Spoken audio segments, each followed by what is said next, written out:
Hi everyone! I'm back and welcome to Simply Elise Vlogs.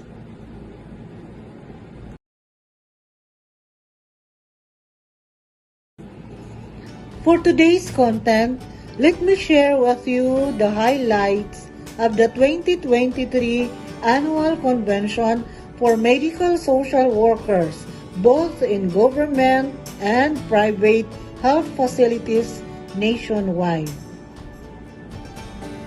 The Association of Medical Social Workers of the Philippines, or AMSWAPI, is an organization of social workers working in government and private hospitals nationwide, including district and LGUs-funded hospitals.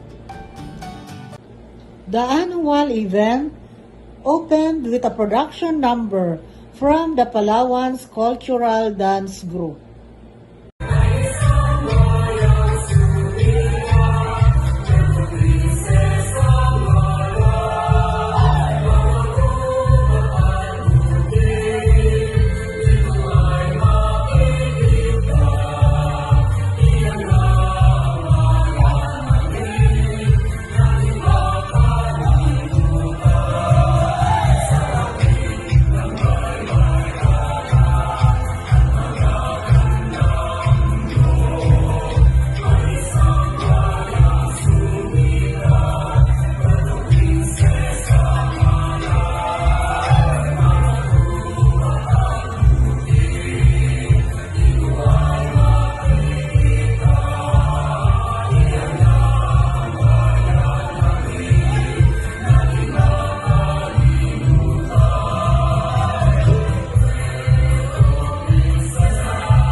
Entrance of past officers, board of directors of the organization, and guests followed.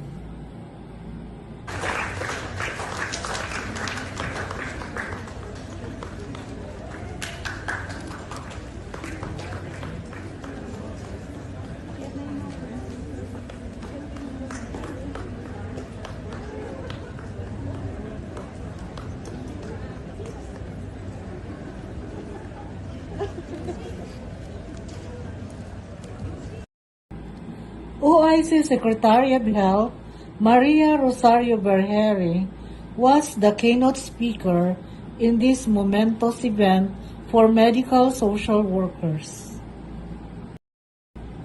Sa kanyang talumpati, binigyan niya ng diin ang kahalagahan ng medical social workers, citing the vital roles of hospital social workers in the holistic approach of patients' care and management. Provider network, including our mental health services. We also will be contributing to the development of programs and curricula with our higher education institutions.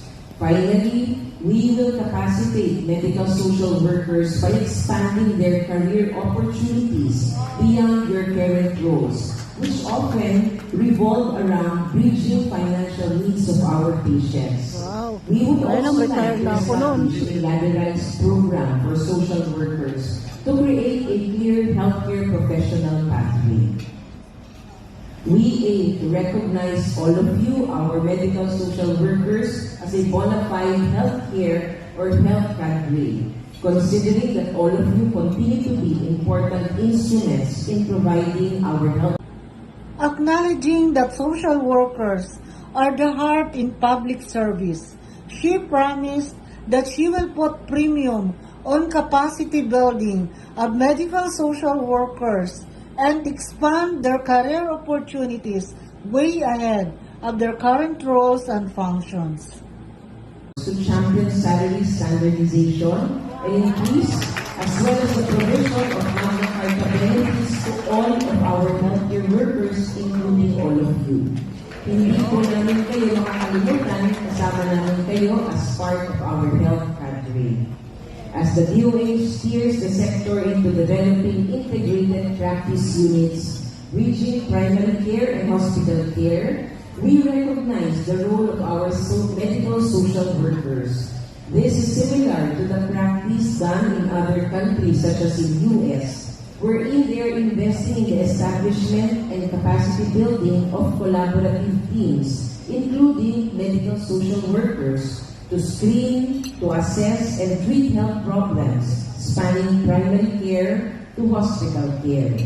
The fact that all of you are not only looking at clinical aspects when providing care, but also the social determinants of health of our patients, it is only fitting that medical social workers serve as the bridge between our primary care providers in our rural health units and our specialists in our hospitals. And finally, reintegrating our patients back to their communities once they are treated.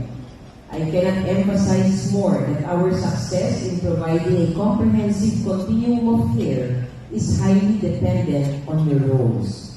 With this, as we aim to ensure that our kababayans will have access to primary care facilities and services within 30 minutes, we ask your support in being part of our primary care teams. In addition, as we aim to build specialty centers across all of our regions in the country, this provides an opportunity for medical social workers to practice different specialties.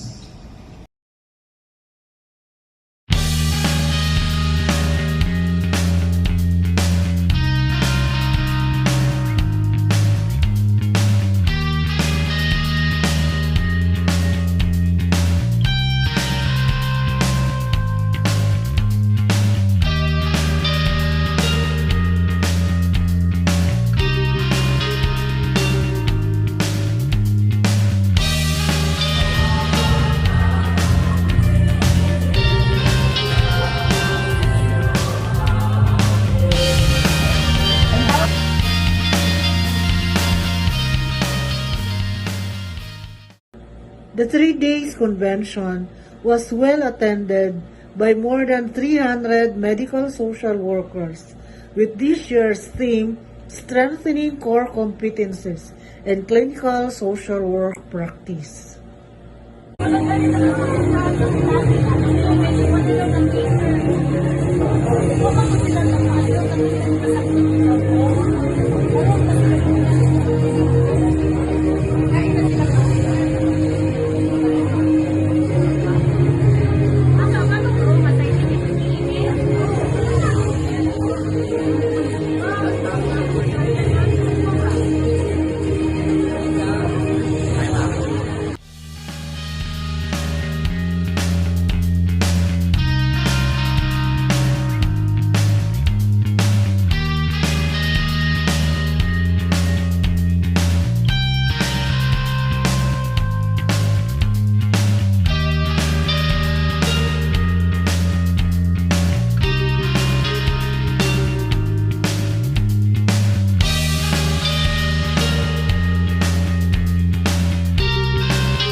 This year's convention was held at Princesa Garden Resort in Palawan.